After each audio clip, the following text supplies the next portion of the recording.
बहन सी जेठानी।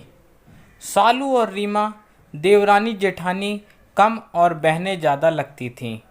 रिश्तेदारी में हर कोई उनके आपसी प्यार और समझदारी की मिसालें देता था।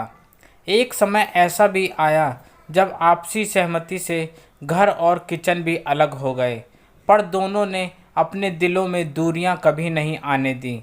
पर ऐसा हमेशा से नहीं था। जब सालू की शादी हुई तब उसके सास ससुर और जेठ जेठानी थे। सभी का व्यवहार घर में एक दूसरे के प्रति बहुत अच्छा था। सभी एक दूसरे को इज्जत देते थे।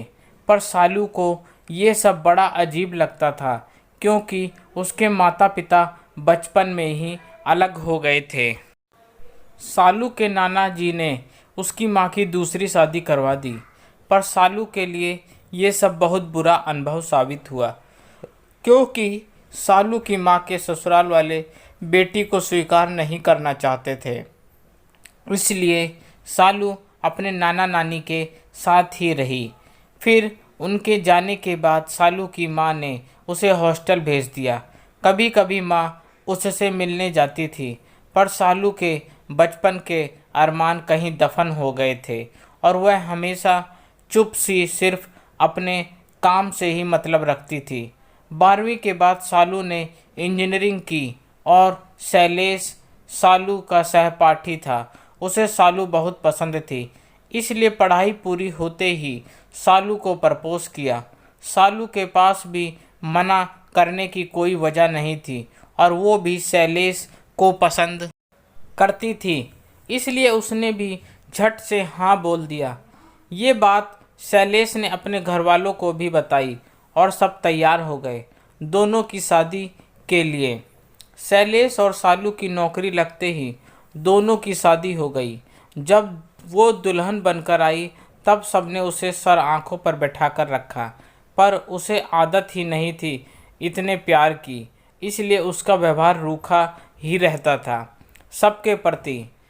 लेकिन फिर भी सब माफ़ कर देते कि चलो सब सीख जाएगी।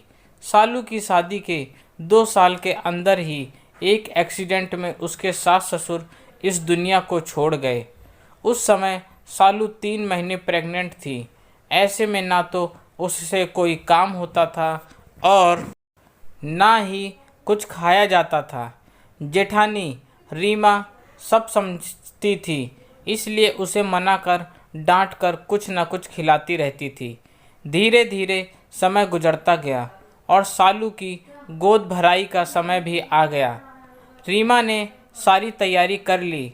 कुछ पड़ोसनें भी आई थी और वो आपस में बात कर रही थी। अरे सुधा, सुना है सालू तो अनाथ है, फिर वो सामान कैसे आएगा जो मायके से आता है? पहली गोदी तो मायके के सामान से ही भरती है। हाँ सुनीता, तुम सच बोल रही हो, पर हमें इन सब के क्या लेना देना? हमें तो बुलाया है, बस ये सब वो सोचें, हमें इन सब बातों में नहीं पड़ना चाहिए। सालू भी ये सब बातें सुन रही थी और बहुत दुखी हो रही थी। फिर सबने लाकर उसे बड़े से पट्टे पर बैठाया और माथे में टीका लगाया और जेठानी ने आवाज़ लगाई, अंशुल आ जाओ, आंटी जी आप भी आइए ना। सभी औरतें सामने ही बैठी थीं, इसलिए सालू देख नहीं पाई। जेठानी ने पहले गोद भरी और आशीर्वाद दिया। फिर सभी फंक्शन में आई हुई औरतों ने। सालू मन ही मन अपने जेठ जेठानी को धन्यवाद दे रही थी। फिर फंक्शन ख़त्म होते ही सभी खाना खाने चली गईं और पूरा हॉल खाली हो गया। तब अचानक से सालू की नज़र अपनी माँ पर पड़ी। वो उन्हें देखते ही रो पड़ी और गुस्से से बोली, क्यों आई हैं आप? यहाँ मुझे भूल गई थी ना आप, फिर आज ही क्यों? दोनों माँ बेटी बहुत रोईं। फिर माँ ने बताया, बेटी मैं तेरे लिए कुछ ना कर सकी, मैं तेरी गुनहगार हूँ, पर मैं मजबूर थी। पर मैं कभी तुझे मन से नहीं भूली। वो तो भला हो तुम्हारे जेठ जेठानी का, जो मुझसे मिलने गए और उन्होंने ही तुम्हारे पिता से कहा कि सालू आपकी भी बेटी है। फिर आप लोगों का उससे मुंह मोड़ लेना उचित नहीं है। और मेरी सास ससुर ने ही ते, तेरे लिए ये सब सामान भिजवाया है।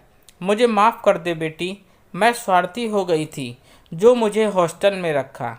बस माँ बस, अब जो हुआ उसे रहने दो। मैं नहीं चाहती कि मेरी इस खुशी के मौके पर कोई आंसू बहाए।